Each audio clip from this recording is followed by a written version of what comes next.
9 de la mañana con 7 minutos, momento de ya entrar en la conversación, en nuestro panel de este día viernes. Vamos a saludar a quienes ya están conectados con nosotros. Está el diputado de la bancada de republicanos, Stefan Schubert. Lo saludamos de inmediato. ¿Cómo está, diputado? Muy buenos días. Hola, ¿qué tal, Rodrigo? Muy buenos días, muchas gracias. Hola, Luis, ¿cómo estás? ¿Y cómo están los que nos están escuchando? Muy buenos días. Gracias por acompañarnos y ahí nos decía, ya está también conectado el diputado del Partido Comunista, Luis Cuello. También lo saludamos. ¿Cómo le va, diputado? Buen día, Rodrigo. Buen día, Estefan, y a todos quienes nos escuchan por Radio Sach.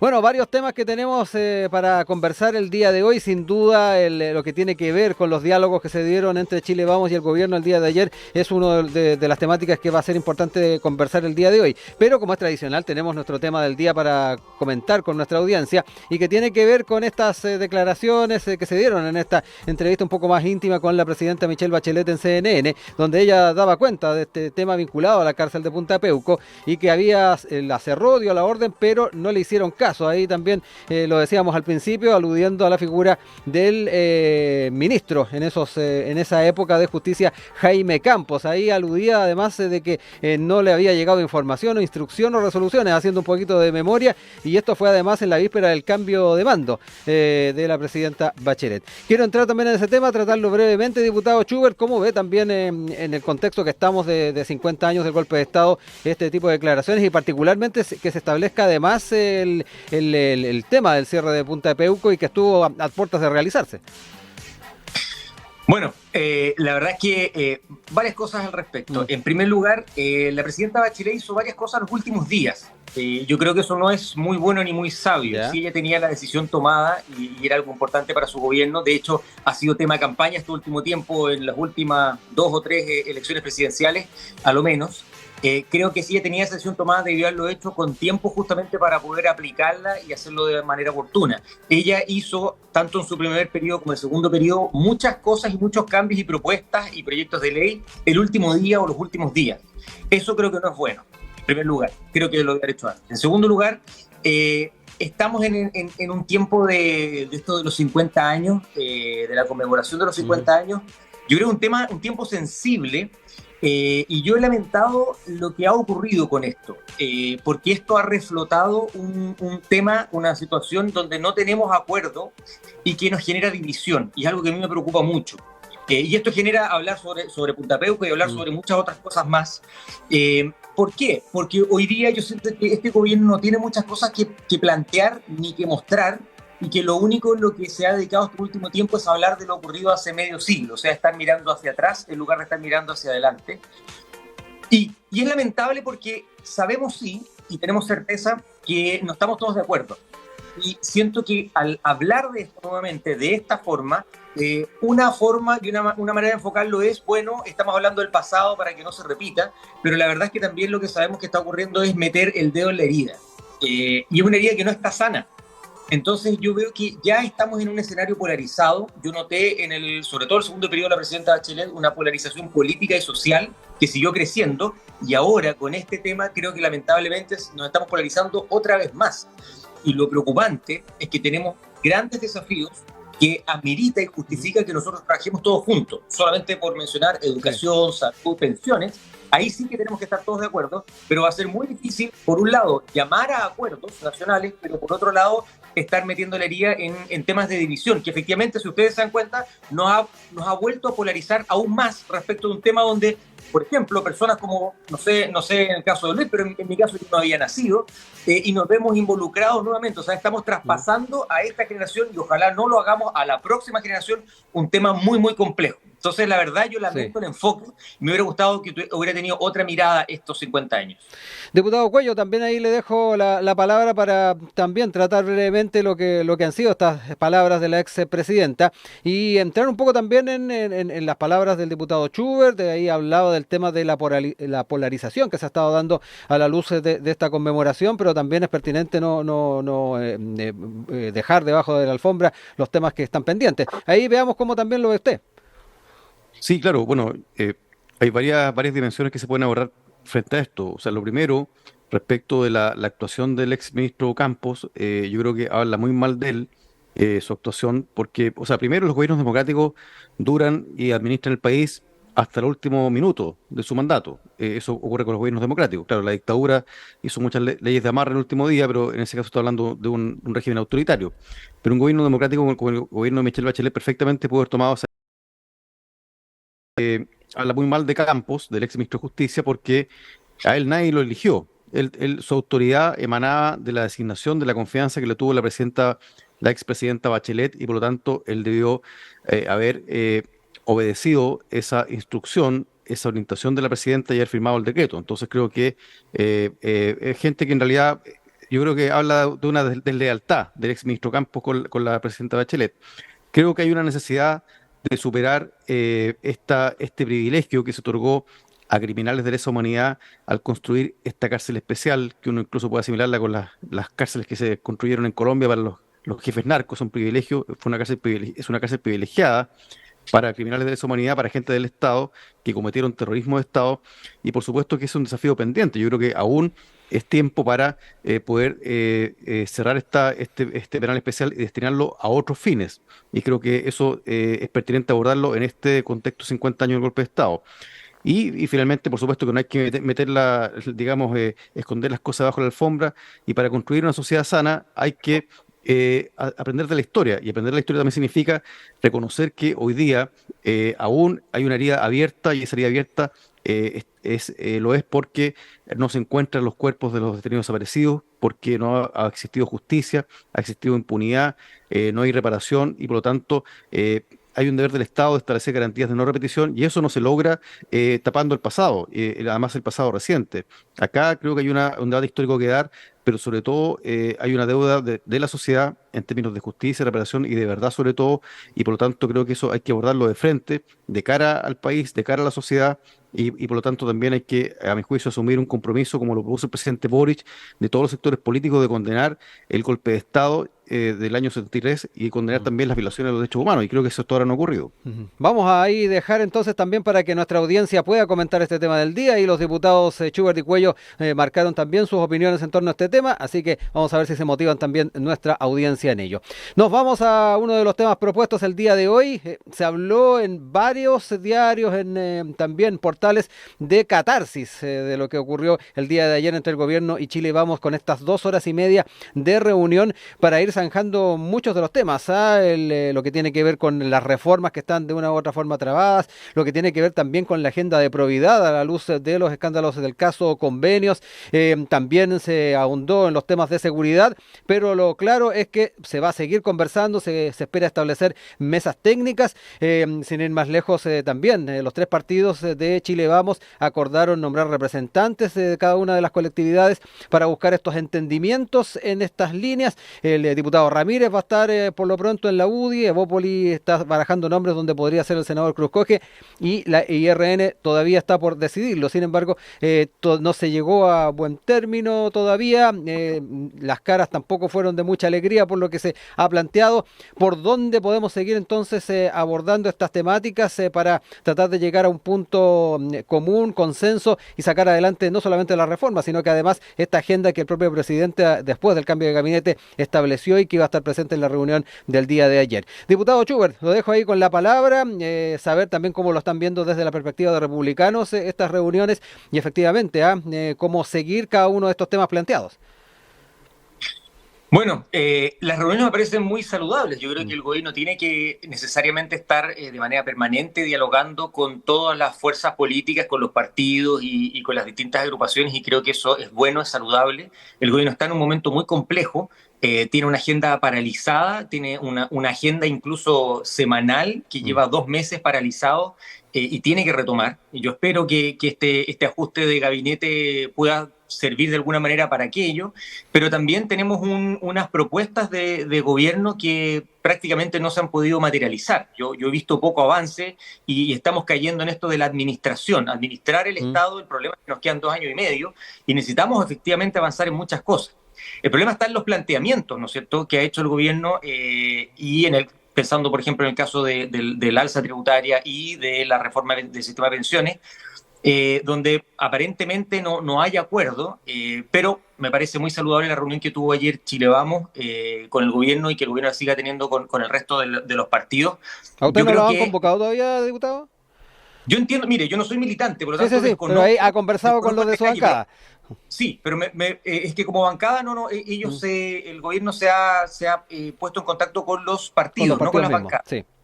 Entiendo que a al Partido Republicano se le citó para otra fecha, para otra Ya. oportunidad. Me parece que así. Entonces creo que próximamente, entiendo, se van a reunir y me parece muy bien y creo que hay que asistir a ese tipo de invitaciones siempre con el presidente de la República, porque en este caso es con él, es una conversación, yo creo que es saludable. Eh, pero bueno, el cambio de gabinete yo creo que dejó en un pie que pudo haber sido mucho mejor. Yo creo que no hubo un cambio estructural de que nos pudiera demostrar, por ejemplo, vamos a cambiar nuestro rumbo, vamos a hacer las cosas de nuevo, sino que se cambiaron algunos ministerios menores. El ministro Montes sigue en el gabinete, entonces aquí se buscó nuevamente los balances. RD se vio castigada, Ujú. pero tenemos al Partido Comunista que se ve fortalecido como un aliado del gobierno. El Partido Socialista igualmente ha venido ganando terreno y entonces queda de todas formas el ministro Montes. Yo creo que el haber dejado al ministro Montes no fue una buena señal. Creo también que el haber cambiado al ministro de Educación por el ministro Cataldo tampoco fue una buena señal. Entonces, la verdad es que creo que era una oportunidad para haber comenzado de nuevo y creo que esa oportunidad se dejó pasar. Ujú. Diputado Cuello, ahí también le dejo la oportunidad de analizar un poco lo que se ha dado a conocer de la reunión del día de ayer. Ya lo decíamos, se han establecido instancias para poder seguir avanzando, nombrar interlocutores, también generar mesas de trabajo, pero además todo esto ha estado traspasado por lo que recién nos decía el diputado Schubert, ¿ah? El cambio de gabinete, algunos cambios que no dejaron del todo conforme a sectores de la oposición. Bueno, en relación a lo último, Rodrigo, Mm. yo todavía no entiendo muy bien, no me queda muy claro cuáles son las objeciones respecto al cambio de gabinete, en particular con educación. O sea, hasta ahora lo único que he escuchado como argumento para impugnar el nombramiento del ministro Cataldo es su pertenencia al Sí. Partido Comunista. Algunas ¿No? cuñas antiguas también se aluden en Claro, particular. bueno, claro, no sé si eso sea una buena Mm. razón, pero en definitiva creo que la militancia es algo que le da problema a alguno. Pero creo que, o sea, el cambio de gabinete creo que significa un ajuste necesario. Yo creo que había una evaluación, un diagnóstico del presidente que hizo y que lo obligó a tomar a adoptar estos cambios, que yo creo que van a ser positivos para la marcha del gobierno. Sin duda que es bueno que la oposición concurra a la moneda. Me parece que es saludable que se abra al diálogo. Ahora, ese diálogo tiene que tener también un objetivo y un resultado, porque creo que, a ver, esto no partió muy bien en qué sentido, que Chile Vamos emitió una declaración en contra del presidente a partir de lo que él dijo sobre Sergio Nofre Jarpa, por ejemplo, Ujú. que era una declaración bastante virulenta a mi juicio, poco respetuosa y además muy poco apegada a la verdad, porque la verdad es que el ex ministro Jarpa fue responsable de violación a los derechos humanos y por lo tanto en realidad quien debe pedir perdón es RN y no el presidente, pero bueno, pero eso fue lo que se Mm. planteó. Pero en definitiva, yo creo que el diálogo con la oposición debe tener un objetivo y a mi juicio el gobierno sí ha mostrado flexibilidad en torno a poder avanzar con las reformas estructurales, con la reforma de pensiones y el pacto fiscal. En materia de pensiones, por ejemplo, dicho por parte de la ministra Jara que está la voluntad para que el 6% de cotización adicional vaya un 4% a solidaridad y un 2% a ahorro individual. Eso es una muestra de flexibilidad, pero una flexibilidad que tiene por objetivo, un objetivo bien concreto que es subir las pensiones. Mm. Entonces, hasta ahora yo no he visto esa disposición en la derecha, puesto que se mantienen muy cerrados en una misma posición que tiene que ver con que vaya todo ahorro individual, con no tocar la industria de la AFP. Yo creo que eso, en definitiva, no contribuye al diálogo, pero sí yo tengo la expectativa que después de esta reunión, ojalá que también la oposición recapacite y vea que en realidad si mantiene la misma actitud de negarle la sal y el agua no al gobierno, sino que más bien al pueblo chileno, eso también le puede traer un costo político importante en función de las próximas elecciones que vienen. Entonces yo, Mm. yo espero que eso lo haga recapacitar y que finalmente entreguen una alternativa que hasta ahora no han entregado y permitan que estas reformas necesarias avancen, porque de verdad que tenemos un problema urgente, sobre todo en materia de pensiones, con pensiones que son bastante, que no alcanzan para vivir sencillamente. Ese es el problema de fondo, más que las Mm. otras consignas que se enarbolan en favor de la AFP. Oiga, diputado Schubert, a la luz de lo que plantea el diputado Cuello en torno al grado de recapacitación que se puede tener en los distintos sectores políticos, ¿por dónde están también los sectores, los elementos donde se puede ceder un poco más? Sabemos que para llegar a buen punto en las negociaciones siempre se tiene que ceder un poco más. ¿Por dónde cree usted? ¿Podrían ir entonces los acuerdos en esta línea? Bueno, en primer lugar, yo estoy de acuerdo y creo que todos los chilenos estamos de acuerdo con que necesitamos mejorar las pensiones. Hay que transformar o modificar mucho el sistema de pensiones que tenemos actualmente. El tema es cómo. Yo creo que el gobierno también tiene que escuchar lo que la ciudadanía está diciendo respecto a su propuesta de gobierno. Porque quiero aclarar una cosa, a mí me sorprende mucho que el gobierno entienda, y me gustaría que tal vez alguien con un lineamiento lógico lo pueda explicar, porque yo no logro entender cómo la salida de un ministro en un escándalo de corrupción que claramente tenía que salir, su salida significa que los proyectos de ley que el gobierno tiene planteados pasaron a ser mágicamente de malos a buenos. Yo no lo entiendo. No sé por qué ahora que el ministro Jackson sale, entonces ahora tenemos que el resto aceptar las propuestas del gobierno cuando estas son malas. Yo le recuerdo al gobierno que las encuestas señalan que entre el 2 y el 3% está de acuerdo con que su fondo de pensiones lo administre el Estado, el 4%, ni siquiera el 6%, sino que el 4% lo administre el Estado. Menos aún cuando estamos precisamente ante un gobierno que no ha sabido resguardar los recursos públicos. Entonces, la fe pública respecto al Estado y la forma en la que este administra el gobierno y respecto a cómo este gobierno administra los recursos públicos, creo que es directamente proporcional con la desconfianza de los chilenos respecto a este proyecto de ley que pretende que el Estado se quede con el 6% de las cotizaciones. Entonces, creo que es un tema no menor. Entonces, aquí lo que tiene que hacer el gobierno es entender la sensibilidad que tiene la población hoy día respecto, uno, del Estado como administrador y respecto, dos, de este gobierno como administrador de recursos. Entonces, esa magia de que salió el ministro Jackson y ahora la oposición tiene que rendirse ante los proyectos del gobierno, yo no la logro entender, no veo cuál es la lógica de aquello. ¿Ahí donde debería venir algo en agenda de probidad entonces, diputado? O sea, de todas maneras. No. De todas maneras. Pero fíjese que sí, yo creo que hay una agenda de probidad en la que se puede avanzar. Hay cosas que podemos mejorar, pero hay una cosa que tenemos que tener súper en claro. Robar recursos públicos nunca ha estado permitido. Los principios de probidad ya están en el estatuto administrativo. Por lo tanto, no es necesario, o sea, no es que no había una ley y entonces sacaron esa plata del Estado y la destinaron a otras cosas. No, esa ley está. Lo que pasa es que podemos mejorar los controles. Podemos poner otras cortapisas para evitar que haya sido tan burdo como fue esta vez. Pero no hay que modificar la legislación para decirle a la gente no sacar del Estado y llevárselo para la casa. O sea, eso ya está. Sí, yo quiero hacer un apunte bien concreto respecto del 6% que menciona Estefan, porque creo que está en un error, porque en realidad la reforma de las pensiones en ningún caso y nunca se ha dicho que un 6% que vaya al Estado. No, esta es una cotización adicional del empleador que va a un seguro social que permite un incremento sustancial de las pensiones. O sea, permite por lo pronto que junto con el aumento de la PGU, una persona, una mujer jubilada, pueda aumentar su jubilación en más o menos 80.000 pesos. O sea, está hablando de aumentos materiales. Lo que pasa es que acá la anomalía es la que existe en Chile. En Chile hay un sistema de previsión que más bien es una especie de negocio financiero con un monopolio privado, donde la gente no tiene libertad de elegir, porque en realidad todo el mundo está obligado a cotizar una AFP, y lo que propone la reforma es, primero, un seguro social y en segundo lugar, libertad de elección, donde la gente pueda escoger entre un inversor público y un inversor privado. Eso es todo. Entonces, ¿Al 6%? No. El 6% va a un seguro social, ¿ya? Okay. Pero no es que el Estado se apropie de nada. Eso no es así. Pero solo para aclarar, continúa, pero a lo que yo me refiero es que entregar esos recursos que no va a un fondo individual, sino que lo administra el Estado. Yo no dije que el Estado no va a las arcas fiscales, pero lo administra el Estado. Ese era mi punto. Bueno, la administración tiene que ver con la lógica del seguro social, porque la inversión privada del ahorro individual, por ejemplo, tiene otra lógica, ¿ya? Entonces, el seguro social paga beneficios, y para que pague beneficios tiene que existir un componente de solidaridad.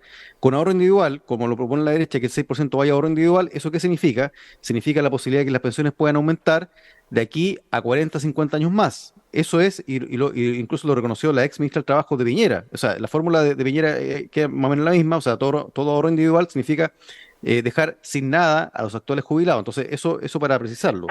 Pero creo también que en definitiva, o sea, acá fue la UDI la que puso esta condición de que saliera el ministro Jackson para dialogar. Entonces, claro, dijeron ya, si no sale el ministro Jackson, no hablamos de pensiones. Bueno, ya salió el ministro Jackson, entonces ahora llegó el turno de que la excusa se acaba la excusa, entonces es momento de dialogar.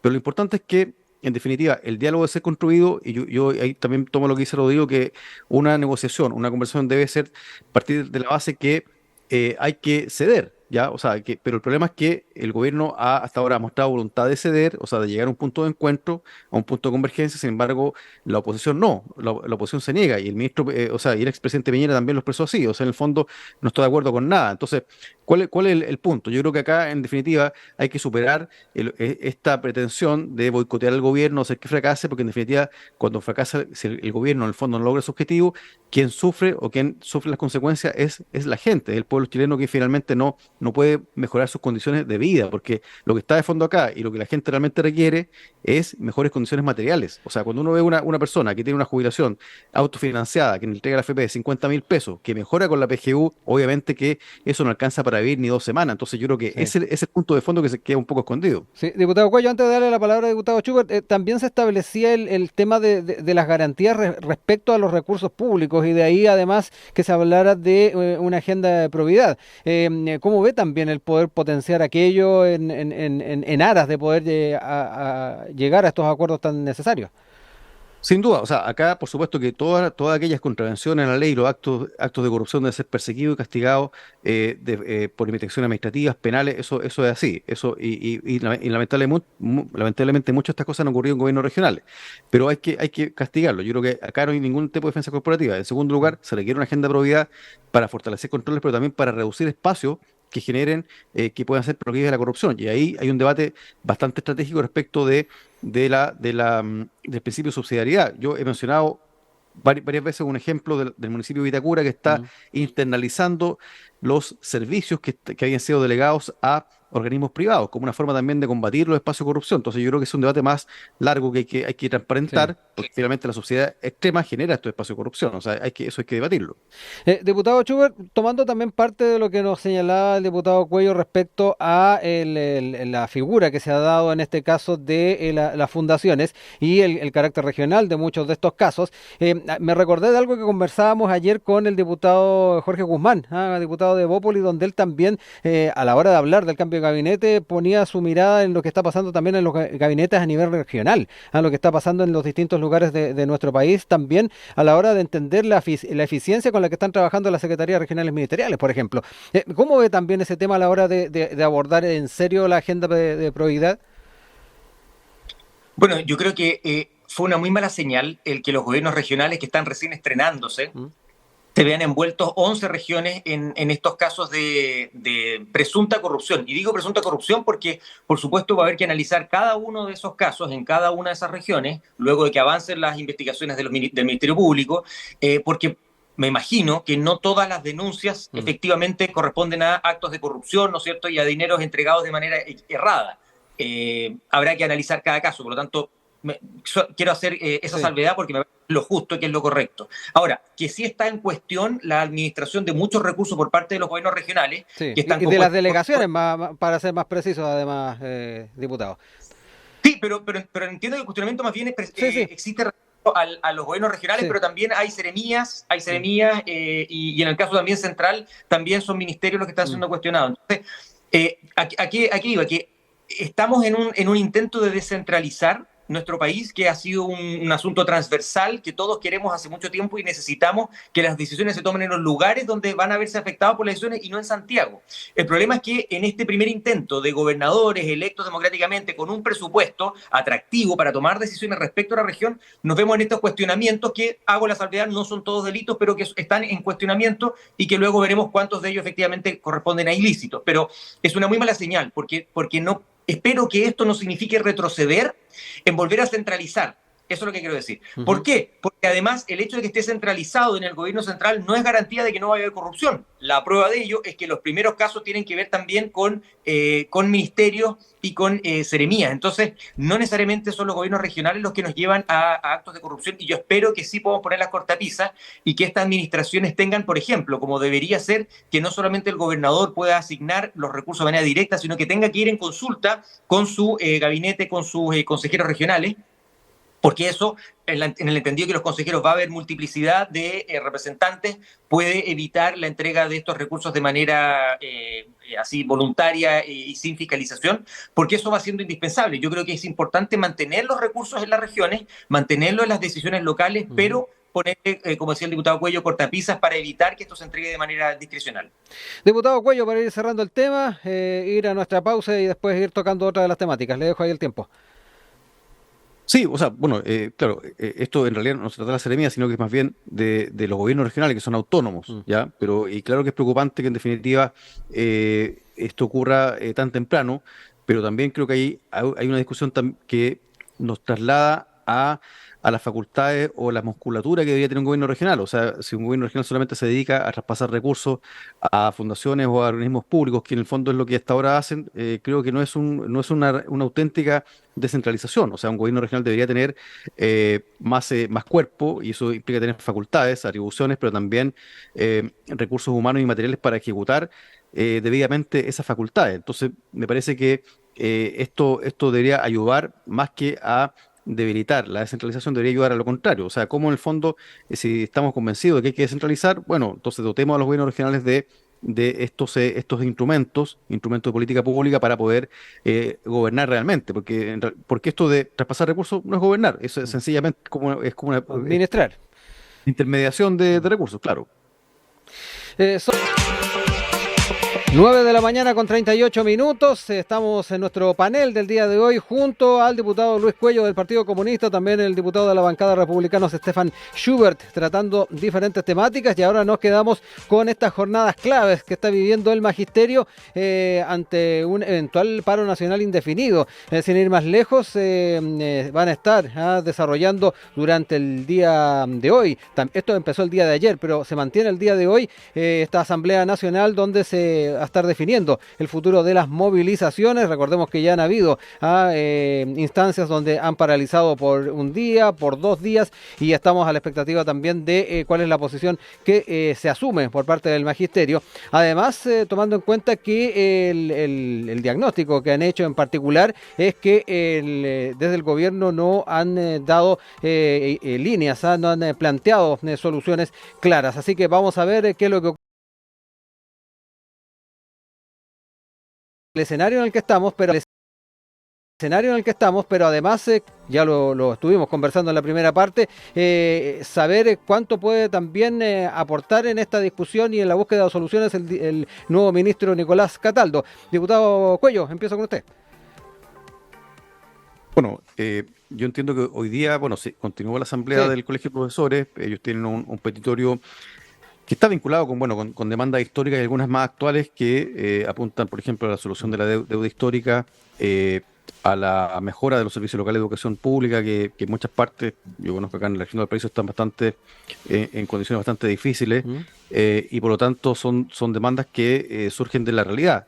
Ahora, el gobierno había comprometido una respuesta para este petitorio, y por lo tanto yo creo que la llegada del ministro Nicolás Cataldo creo que va a permitir también abrir una ventana de diálogo con el Colegio de Profesores. Yo espero que no sea necesario que lleguen a una paralización, y por lo tanto confío en que también, además que el ministro Nicolás Cataldo tiene experiencia y conocimiento en materia educacional, estuvo trabajando en el Colegio de Profesores, incluso fue subsecretario de Educación, y por lo tanto, digamos, es un territorio que es conocido para él, y creo que eso también es un factor, un elemento que podría contribuir a establecer un mejor diálogo con el gremio, con el Colegio de Profesores, y esperemos que se llegue a una solución que en definitiva vaya en beneficio de la comunidad, que vaya en beneficio de los maestros y también de la comunidad educativa, de los alumnos. Diputado Schubert, también saber cómo ha estado siguiendo este tema. Recordemos que en el pasado 1 de junio, a propósito de la cuenta pública, había bastante expectativa en el magisterio respecto a la manera en que se iban a estar abordando muchas de estas demandas. No quedaron conformes, esto ha motivado, como hemos señalado, estas movilizaciones y es bien interesante saber cómo ha estado también usted viendo los planteamientos y particularmente la respuesta que se ha dado desde el Ejecutivo. Bueno, a ver, en primer lugar, ya tuvimos un paro de los profesores, tuvimos 2 paros y Sí, ahora se está de diferente definiendo. extensión, ¿no? Uno de un día, otro de Exacto, 2 días. justamente, uno de un día y otro de 2 días, y ahora se está evaluando un Mm. paro indefinido. Yo espero que ese paro indefinido no llegue a puerto y que efectivamente sigan brindando su trabajo tan indispensable para los niños de nuestro país. Yo creo que nuestra sorpresa fue la siguiente. El Ministerio de Educación siempre ha sido un ministerio complejo y claramente no estaba siendo bien llevado, era muy cuestionado el ministro que acaba de salir. Por varias razones, una de ellas era que estaba atendiendo otras cosas y no lo relevante que es, en primer lugar, la violencia y tal vez en segundo lugar, o al revés, ¿no es cierto?, la calidad y la pérdida de clases que sufrieron los niños. Eh, Eso ameritaba, a nuestro juicio, que el presidente hiciera un cambio drástico respecto de la forma en la que se conduce este ministerio. Es decir, haber puesto a una persona técnica, altamente capacitada, pero además que hubiera tenido las redes suficientes como para enfrentar esto en todos los sectores tan diversos que requiere educación. No solo respecto al colegio de profesores, que por supuesto es importante la llegada con el colegio de profesores, pero es uno de los actores. Y nosotros esperábamos a una persona técnica, tal vez ni siquiera tan política, pero sí era importante, precisamente dada la crítica que tenía la administración, ni tampoco fuertemente ideologizada, porque esa es una de las críticas que tiene la administración del ministro Ávila. Entonces nos sorprendió, y aquí le respondo a lo que señalaba el diputado Cuello antes de la pausa. ¿Por qué hay resquemor respecto del ministro Cataldo? Bueno, efectivamente su pertenencia al Partido Comunista nos genera resquemor. O sea, que el Partido Comunista esté a cargo de una cartera tan relevante como es educación, creemos que no va a despolitizar ni a desideologizar el ministerio, que era lo que se requería. Está muy cercano, de hecho prestó servicios para el colegio de profesores y hoy día tiene que negociar con el colegio de profesores. Yo no sé si eso es conveniente, el vínculo y el conocimiento es bueno, pero el haber prestado servicios y hoy día negociar con ellos, no sé si eso es realmente conveniente, pero sí lo que sabemos es que es necesario un ministro que tenga un amplio abanico que le permita cercanía con los intereses del colegio, de la magistratura. Y en segundo lugar, bueno, es cuestionado también por los tweets que revela su forma de considerar a la autoridad. Y eso también es relevante porque está de ministro de Educación hoy día. Esos tweets son reales, son efectivamente opiniones que él virtió. El tema es que hoy día es el ministro de Educación. Recordemos que él fue sacado de la subsecretaría de Educación y precisamente esos mismos tweets no le permitieron asumir como ministro en otra cartera. Entonces no sé por qué los mismos tweets hoy día no hay problema para nombrarlo ministro de Educación. Esos son los cuestionamientos que tenemos y es muy lamentable porque educación sigue siendo clave y sigue estando en graves problemas. Ahora, sin perjuicio de ello, Sí. yo le deseo lo mejor y espero que el ministro pueda hacer una buena gestión y pueda avanzar porque es indispensable hoy día avanzar, pero no lo vemos muy bien aspectado, siéndole muy honesto. Diputado Cuello. Sí, yo noto una contradicción en el colega, en Estefan, porque plantea que se requiere un ministro con conocimiento técnico y también con redes, y la verdad es que esas condiciones, esos requisitos las cumple con creces el ministro Cataldo. Él efectivamente tiene redes en el sentido que conoce a los actores, es un terreno conocido y al mismo tiempo tiene conocimiento técnico en materia de educación, y por lo tanto por eso creo que es la mejor carta para asumir el Ministerio de Educación en este momento. El tema de los tweets, yo creo que yo no le resto importancia porque en realidad eso tiene que ver con el ejercicio de libertad de expresión en un momento en que además se refería a la policía. Eso se refería en un momento en que efectivamente había represión policial, pero creo que eso además pasó hace muchos años y me parece que no hay nada cuestionable al respecto. Lo que sí yo cuestionaría a propósito de tweet es que ahora, con la asunción de la ministra de Culturas, Carolina Redondo, bueno, un diputado de la derecha ha ofendido gravemente, digamos, ha ejercido un acto de misoginia en contra de la ministra de Cultura, justamente a través de un tuit. Y eso sí yo lo considero grave y considero que ojalá que toda la Cámara y todas las bancadas puedan condenar esa actitud tan poco ética, tan abusiva y tan denigrante en contra de una ministra de Estado. Pero en definitiva, volviendo al tema de educación, yo tengo la expectativa de que Taldo, yo creo que va a permitir tener un mejor diálogo con el colegio de profesores, pero también hay que tomar en cuenta que acá hay demandas que son reales. Yo creo que, o sea, son la deuda histórica, es un compromiso pendiente del Estado de Chile con los profesores. Hay que mejorar también la operación de los servicios locales de educación, la educación preescolar. Hay muchas deudas educativas que hay que enfrentar y por lo tanto me parece que eso va a requerir un esfuerzo, un diálogo también con los actores sociales, con los maestros. Sí, y Lucas, que es lo que también se ha aludido bastante y lo dijo el presidente también en esa cuenta presidencial, cuando dio cuenta de las dificultades de avanzar en eso. Justamente, y recursos, y justamente si queremos realmente, si tenemos la auténtica voluntad de resolver todos estos problemas en educación, en salud, eso requiere más recursos y recursos permanentes, ingresos permanentes. Cuando hablamos de pensiones o de educación, son gastos permanentes que requieren recursos y eso por lo pronto implica también que aquellos sectores que han sido más favorecidos con la economía, que tienen una presencia importante en los grandes grupos económicos, también hagan una contribución al desarrollo del país. Y finalmente la estabilidad económica, la estabilidad social y política le da rédito a los grandes grupos económicos. Bueno, es bueno que ellos también retribuyan esto, aportando para corregir estas enormes desigualdades que se dan en todos los planos. Diputado Schubert, ahí se daba cuenta de cierta contradicción, al menos en su argumento por parte del diputado Cuello cuando habla de que se necesita un perfil técnico. El diputado Cuello dice que el ministro Cataldo cumple con ese perfil y que en definitiva se está tratando de bajar su presencia en el ministerio por argumentos que tienen que ver particularmente con estas opiniones. No sé cómo ve también ese juicio que se estableció.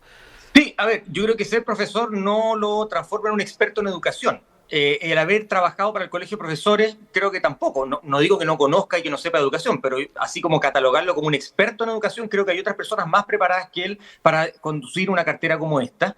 Es más, él habría sido asesor en el gobierno de la presidenta Bachelet durante el proyecto de ley de la creación de los LEP, que ha sido una pésima política pública. O sea, si de expertise en materia educacional se trata, en la intervención que él tuvo, la verdad es que hoy día los LEP son un gran dolor de cabeza, que incluso él mismo va a tener que ver cómo resolver. Por lo tanto, yo creo que está lejos de ser un experto en educación, no obstante.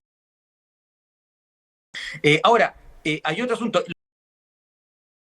vínculo que él tiene, yo reconozco que él tiene vínculos, de hecho trabajó para el colegio de profesores y hoy día le toca negociar con ellos, eso sí lo reconozco, pero lo que yo dije es que no es suficiente solamente tener vínculos con uno. ¿Qué pasa con los vínculos que pueda él tener, por ejemplo, con las agrupaciones de apoderados, con los centros de alumnos, con los colegios particulares subvencionados, con los otros actores, con la oposición? ¿Qué llegada tiene él con la oposición? Estamos hablando de alguien que es de la extrema izquierda, tal vez no es el más apropiado en un momento como este ponerlo en una cartera como esta porque va a tener que negociar con la derecha, que es la oposición. Entonces, creo que habría sido mejor haber nombrado a una persona que tenga un perfil distinto a este de precisamente, y por eso vuelvo a lo del Partido Comunista. Pero me sorprende una cosa que dijo el diputado. ¿Ya? Él dijo que él no encontraba grave los tweets donde el ministro de Educación habla de carabineros como asesinos, como perros. Eso no le encuentro relevancia. Y lo dijo y no se ha desdicho. O sea, eso es su forma de pensar. Y el hecho de que él lo haya dicho antes de ser ministro, creo que no hace que no sea ese su pensamiento y su forma de proceder. Una persona que está dispuesta a mencionar a carabineros y la autoridad como perros. Pero sí le parece grave cuando los tweets vienen de la oposición y se refieren a una ministra. O sea, podemos entender que cuando el tweet va a un carabinero, no importa, no es grave, pero cuando el tweet va a una autoridad de ministro, ahí sí que es grave. Yo creo que ahí hay una inconsistencia. Yo creo que faltarle el respeto a una persona, sea ministro o sea carabinero, o se dedique a una labor no tan ostentosa como ser ministro o ser diputado, yo creo que la persona es la que merece el respeto, más allá del cargo que detenta, y me parece igualmente grave ofender a un ministro de Estado como lo es ofender a un carabinero. Yo ahí sí que estoy en total desacuerdo con el diputado. Diputado Cuello, a la luz del tiempo le dejo ahí la opción de poder ir cerrando algunas ideas, responder también aparte de lo que ha señalado Stefan Schubert. Sí, bueno, lamento que el diputado Schubert no se haya hecho cargo de estas ofensas que tienen que ver, más que con la autoridad, tienen que ver con que un diputado que es cercano a su bancada, entiendo que no sé si todavía pertenece a su bancada, ofende a la ministra en su condición de mujer. Entonces, eso es lo grave, más que su condición de autoridad, su condición de mujer. Pero perdón, pero yo dije que era grave. Dije es igualmente grave uno como el otro. ¿A usted no le parece grave cuando se trata de carabineros? Eso es lo que yo estoy diciendo. Ahora, no sé a quién se refiere. ¿A quién se Bueno, refiere usted, diputado de la diputado? carrera, diputado de la carrera. Ah, no, él no es de mi bancada ni tampoco es del Ah, ya, partido. bueno, pero muy cercano. Bueno, pero en definitiva, yo creo que acá, o sea, se ha querido instalar un debate bastante falso respecto de las calidades del ministro Cataldo. Hay que evaluar las cosas en su mérito y él cumplió una labor destacada como subsecretario de Educación, también como subsecretario de Desarrollo Regional, y por lo tanto su llegada al ministerio responde a eso. Y creo que no lo hace muy bien al debate democrático cuando las impugnaciones tienen que ver con la militancia política, porque por el hecho de que sea el Partido Comunista, eso es una mala señal o constituye un problema. Yo realmente no creo que sea así. El Partido Comunista es un partido que ha hecho, como parte de la coalición de gobierno, ha hecho una contribución en la vocería, en la reforma de las pensiones, ahora en educación, y por supuesto desde el Parlamento nosotros estamos también contribuyendo al desarrollo y avance de los proyectos que tienen que ver con mejorar la calidad de vida de las personas. Entonces, en definitiva, creo que nuestro partido está perfectamente habilitado para asumir esta responsabilidad, aun cuando a algunos no les guste y tengan nostalgia de aquellas leyes del pasado que proscribían el partido, pero yo creo que ya estamos en otro momento de la historia donde tenemos toda digamos, la legitimidad para poder ocupar estas responsabilidades. Diputado Schubert, también para ir cerrando el panel de hoy. Bueno, yo tengo muy claro que es el presidente de la República el que nombra a sus diputados, a sus ministros, y eso, por supuesto que él con total libertad y más bien por balance probablemente le pareció bien nombrar a un PC en educación, no lo sé, solamente que yo creo que tengo el derecho en democracia de disentir respecto a la elección que hizo el presidente de la República. Él es soberano de nombrar al ministro que quiera, pero yo también creo tener el derecho en democracia de no estar de acuerdo y señalar por qué. A mí me sigue pareciendo grave que el diputado Cuello no le parezca grave que el ministro de Educación se haya referido en esos términos a una autoridad como es Carabinero. Pero sigo sin entender todavía por qué sí le parece grave cuando se trata de una ministra, pero no cuando se trata de un carabinero. Yo creo que me gustaría escuchar al diputado Cuello referirse y condenar, espero, unas frases como esa de nada menos que del ministro de Educación. Yo sigo creyendo que eso es grave y yo espero que el gobierno tenga personas que no tengan este pasado en Twitter, porque ha sido un gran problema para este gobierno. O sea, ¿cómo no va a tener un elenco que no tenga estos lamentables dichos y que pueda dirigir un ministerio? Yo creo que habían personas más preparadas, ya mencioné los argumentos porque lamento mucho el nombramiento del ministro Cataldo, pero sin perjuicio de ello le deseo lo mejor y por supuesto estoy disponible para trabajar con él o con el ministro que el presidente nombre. Pero en democracia creo tener el derecho de disentir. Son las 9:53, no me queda más que agradecerles, diputado Cuello, diputado Schubert, por habernos acompañado en esta jornada, haber tratado esta temática y a la expectativa además de qué es lo que resuelve el magisterio el día de hoy entonces en esta asamblea para también ir viendo cuáles son los caminos que el Ejecutivo y en este caso el ministro Cataldo van a estar explorando. Que estén muy bien, un abrazo a ambos. Muchas gracias, que tengan un buen día. Gracias, buen día. Chao, chao. Gracias. Nosotros queremos seguir invitándolos a ser parte de